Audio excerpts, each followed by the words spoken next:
Ryan, what's on your radar? The Ukrainian President Zelensky has made twin requests of his Western allies as his country fends off an invasion by Russian forces. First, he has consistently implored for more military aid, including enforcement of a no-fly zone, as well as additional sanctions on Russia and those around President Putin. Second, he has pushed the West to be more involved in negotiations toward an end to the war. The first demand sits at the center of the debate over the war in the U.S. and in Europe as the allies grapple with how and which weapons to support the Ukrainian defensive efforts. The second demand has met a far more muted response, but on Saturday, an unnamed State Department spokesperson told Reuters that the U.S. was prepared to help. Quote, "If there are diplomatic steps that we can take that the Ukrainian government believes would be helpful, we're prepared to take them," the spokesperson said. "We are working to put the Ukrainians in the strongest possible negotiating position, including by increasing pressure on Russia, by imposing severe costs, and by providing security assistance to help Ukrainians defend themselves," unquote. So yesterday, I asked Jen Psaki at the White House press briefing what role it was playing in pushing peace negotiations forward. But before playing that clip, you need a sense of the war fever that's running through that press room. So my Intercept colleague Travis Mannon put together a supercut of questions from yesterday. And I don't care how jaded or cynical you are about the media and its drum beating for war, this will make the hairs on your neck stand up.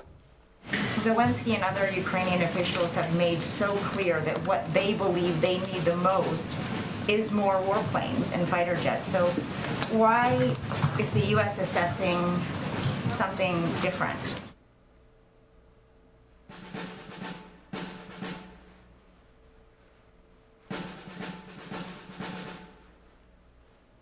Why does the U.S. believe they know better what Ukraine needs than what Ukrainian officials are saying they need the most? It sounds like, we're pretty dug in on our position when it comes to the no-fly zone, when it comes to the MiGs, despite this growing bipartisan call in Congress to shift a little bit.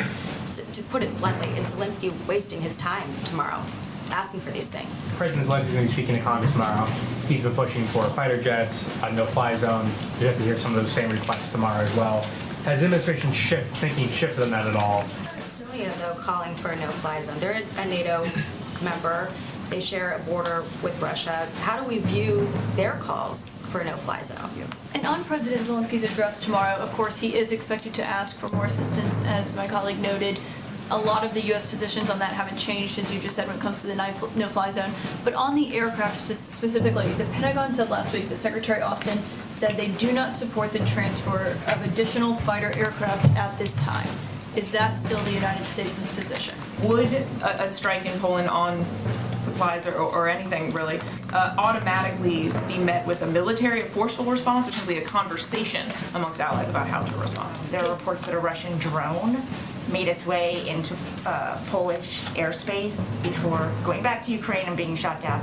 Does a drone into Poland count? Former ambassador to Ukraine, Maria Ivanovich, has been quite outspoken recently, and she said we need to mitigate risk, but it's also true that not taking greater action comes with a risk as well, because Putin is a bully and he only understands strength. Is the president showing enough strength against Putin? If Putin were to use chemical weapons, would it change the president's thinking when it comes to these MiGs, taking the no-fly zone off the table, but at least on this issue? Are you prepared? Can you give us any more details about what that threat means of severe consequences? And that wasn't even all of them. So toward the end of the briefing, Jen Psaki called on me, and here's our exchange. Go ahead. So aside from the request for weapons, President Zelensky has also requested that the U.S. be more involved in negotiations toward a peaceful resolution to the war. What is the U.S. doing to push those negotiations forward? Well, one of the steps we've taken, a significant one, is to be the largest provider of military and humanitarian and economic assistance in the world, to put them in a greater position of strength as they go into these negotiations. We also engage and talk to the Ukrainians on a daily basis, and the president and this national security team has rallied the world in being unified in their opposition to the actions of President Putin. So those are the steps we're taking. We also engage oftentimes before and after any conversations that any of these global leaders are having with both Russians and Ukrainians, and encourage them to make sure they're engaging with Ukrainians directly. So would Zelensky be empowered by the United States to reach an agreement with Russia and have U.S. sanctions released as a result? Well, he's the leader of Ukraine, so he's empowered to have a negotiation with Russia, and we're here to support those efforts. That's a yes. Again, I'm not going to get ahead of a negotiation, but we are here to support those efforts. We discuss and have conversations with him, with his team on a daily basis. So two kind of related things to talk about. Which one you want to take first? Oh my goodness. The war fever is contagious. You can even get it through. Yeah, I was worried I was going to get it. It's very contagious. I'm not vaccinated against How about a drone? Does a drone count? Yeah. Can that trigger a World War III, please? Oh right. My God. Why are they pushing so hard, do you think, for us to say, okay, fine, we're going to have a no-fly zone, which would immediately result in a war with Russia? Good for ratings. Until we're all dead. I mean, that can't really be the explanation. It feels, in some sense, like the explanation. I mean, there's no way that all of these reporters were in there and their corporate bosses were saying, well, you need to push for war because we need ratings. I mean, we've long noted that the mainstream media, despite being, sort of liberal in orientation, tends on foreign policy toward just extreme hawkishness, even sort of neoconservatism in some ways. And that's been the case forever. That was the case going back to Iraq and Afghanistan. And many of these reporters were from liberal outlets, and they were asking these questions. Well, that's right, because the definition of liberal at the heart of an empire is different than what some people might think of as a liberal person who's anti-war. Right. Right. Yeah. And it kind of puts my question in a different context, because I also shared on Twitter just my exchange with Jen Psaki, and a lot of people were like, livid at the answer, and I think fairly so, because the answer to that question should be easy. Of course, yes, we implemented these sanctions in order to defend Zelensky and Ukraine from this invasion, and so if Zelensky believes that he can negotiate an honorable end to the war that he believes respects Ukrainian sovereignty, then of course we will lift the sanctions at his request. Right. Of course. Right. But she didn't say that, which is disturbing, because then it raises the question, well, do you have a different agenda than Zelensky does here? And that's been the accusation, that the U.S. but the U.S. draws an advantage from Russia having a disadvantage of being bogged down in Ukraine the same way that Russia was bogged down in Afghanistan. But I guess to defend her, maybe she thought giving you that answer was going to result in the rest of the press room like racing to the podium and tearing her limb from limb. Right, and that's why, in context, it's right. Would she make it out of that room alive? Yeah. It's like, right, she gets 30 questions in a row about why aren't you bombing them yet? Yeah. What's wrong with you? And then another question about what are you doing to end the war? It's like, and do what? Well, and her answer for all of it was kind of, no, we're not doing anything. Like for all of the questions.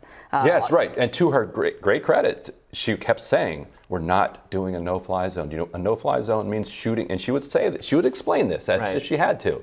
That means American fighter jets shooting Russian fighter jets out of the sky. Explain it to them like they're small children and they still don't get it. Well, they just clearly, they have this, again, because I don't think their corporate masters are actually saying to them, go in there and push for war because we need ratings. They're certainly not. They're clearly doing it from their own, their way of thinking and their perspective on this, right, which is they feel they want to go to war with Russia. I mean, they feel like Russia's the bad guy, Russia's the bully. We have to do something to fight back against Russia, literally fight back against Russia, which is a very dangerous position to take, because I don't think people do realize the implications of that would lead us into a very devastating war. But you asked a great question. What are you doing to empower Zelensky to get out of this? I mean, obviously the thing to do would be to say, here, we've sanctioned Russia, we've done all of these things, and you can go to the table and say, hey, Putin, if we come to this agreement and, we will lift these sanctions, Nord Stream 2 can start up again, or whatever it might be that he could dangle as some sort of negotiation. At this point, he's left with, don't pulverize me. Fine, I won't join NATO. So and then Putin has no real incentive to not take Ukraine. Now they're kind of in a position where, because of the sanctions, they've been put in a position where they have to take Ukraine because they need to control all the oil pipelines and all the gas pipelines, and that gives them that opportunity to do that. Allowing Zelensky to lift the sanctions would then give give him leverage in those negotiations. Right. Otherwise, what does he have to offer if he's not the one that we don't want can control the anyone to feel sanctions? like we certainly don't want Putin to feel like, well, he's all in at this, in for a penny, in for a pound. You have to take the whole country. It's that or my regime collapses. That's not how we want Putin to feel about this. We don't want him to be in the position where he has to continue this. Off-ramps. Yes. Yeah, because at this point, even if Zelensky says, okay, fine, whatever you want, he's still battling in a war with the West, a war of sanctions. And he needs a leverage against that. And I also wrote about this for The Intercept, and in that, Ro Khanna said, yes, what they need to do is just empower Zelensky. And Hassan al-Tayyab, who is legislative director for anti-war organization, said it's also incredibly important that Congress not put these sanctions into statute, because once they're in statute, they don't come out. Because who's the congressional lawmaker who's going to cast a vote to lift sanctions on Russia? Like, there's maybe 10 of them. And so then you have no off-ramp. So now you've sanctioned Russia. It's in law. The sanctions can't be lifted. And so then... And that press room will never let you undo them. Certainly not. Certainly not. How dare you? Right. Well, I'm just waiting for Biden, since he's not marching us further into a war. I'm waiting for the press and people to start calling him a Putin. Oh, it's Afghanistan all over again. Yeah. All right, Robbie, looking forward to what's on your radar.